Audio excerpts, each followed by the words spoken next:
আসসালামু আলাইকুম সবাইকে। আশা করি সবাই খুব ভালো আছেন। নতুন একটি ভিডিও নিয়ে ওয়েলকাম জানাচ্ছি সবাইকে। সিম্পল রেসিপি ইনকেপিতে। এখানে আজকে আমি বানিয়ে নিব বাঁধাকপির পকোড়া। যেহেতু শীতের সিজন শেষ হয়ে যাচ্ছে তাই ভাবলাম বাঁধাকপির পকোড়াটা একটু আপনাদের সাথে শেয়ার করি। এখানে আমি বাঁধাকপিগুলো কেটে ধুয়ে ভালো করে পরিষ্কার করে নিচ্ছি। দিয়ে দিছি কুচি করা কাঁচা লঙ্কা, দিয়ে দিছি কুচি করা পেঁয়াজ। এবার এখানে আমি দিয়ে দিছি স্বাদ মতো লবণ, সাথে দিয়ে দিছি ভাজা জিরা গুঁড়া। এই পকোড়াটা বানানো একেবারে সহজ, খুব একটা মশলা ইউজ করা লাগে না। এখানে দিয়ে দিছি পরিমাণ মতো হলুদ গুঁড়া, সাথে দিয়ে দিছি লাল মরিচের গুঁড়া। এই পকোড়াটা বানানোর জন্য অবশ্যই কর্নফ্লাওয়ার লাগবে। কর্নফ্লাওয়ারগুলো আমি 1 কাপ পরিমাণের দিয়ে দিছি।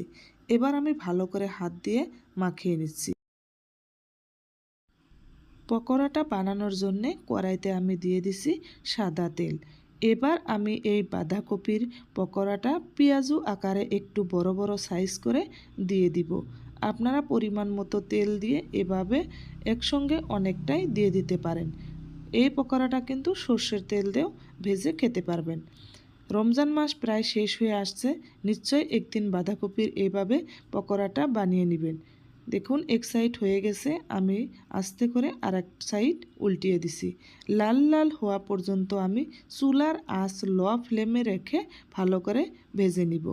প্রায় হয়ে এসেছে, লাল হওয়া পর্যন্ত ভাজতে থাকবো। দেখুন একদম লাল লাল হয়ে গেছে। এবার আমি তেলটা ঝরিয়ে নামিয়ে নিব। বাড়িতে একটি বাঁধাকপি থাকলে খুব তাড়াতাড়ি সহজে এই রেসিপিটি বানিয়ে নিতে পারেন। আমাদের থেকে রমজান মাসটা খুব তাড়াতাড়ি চলে যাচ্ছে, তাই ভাবলাম রমজান শেষ হওয়ার আগেই আমি আপনাদের সাথে এই রেসিপিটি শেয়ার করি। প্রত্যেক দিন পেঁয়াজু না খেয়ে এক এক দিন এইভাবে বাঁধাকপির পকোড়াও কিন্তু বানিয়ে আপনারা খেতে পারেন। যদি আমার এই রেসিপিটি ভালো লেগে থাকে নিশ্চয়ই লাইক, কমেন্ট, শেয়ার এবং সাবস্ক্রাইব করবেন। যদি ফেসবুক থেকে ভিডিওটি দেখছেন নিশ্চয়ই আমার পেজটিকে ফলো করে পাশে থাকবেন। যদি আপনাদের হাতে 10 মিনিট সময় আছে নিশ্চয়ই এই রেসিপিটি বাড়িতে একদিন ট্রাই করে দেখতে পারেন। দেখতেই তো পারছেন খুব মসমসে একটি পকোড়া হয়ে গেছে। এই পকোড়াটি সসের সাথে বা চায়ের সাথে খেলেও কিন্তু দারুণ মজা হয়।